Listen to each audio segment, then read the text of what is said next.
Now for system setup, we're going to go to Others and choose this last that we have not been through yet. This takes you through your hospital name, the department, current date and time, how many cine frames you want, 64, 128, or 256. You can save if you want to automatically save the cine or the images. Do you want to save them to the local hard disk or the U disk?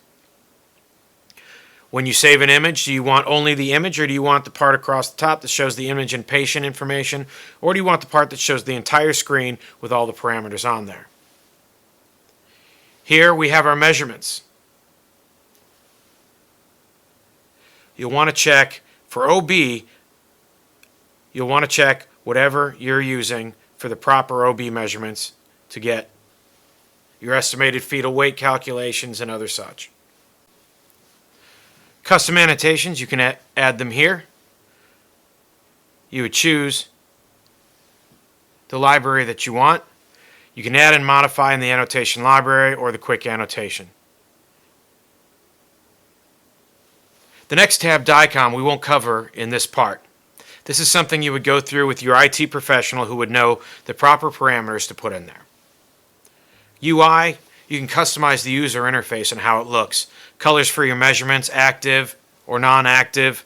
Location of the close button on the left or right-hand side. Some Mac people may want it on the left-hand side. How long do you want a screensaver to appear? If you want one, you click there and you would move it. And the general controls. How do you want those colors to appear on the screen? There's a lot of different options here. Touch screen for calibrating the touch screen or changing its overall sensitivity. Net would cover your network settings. Again, this would be for your IT professional. System.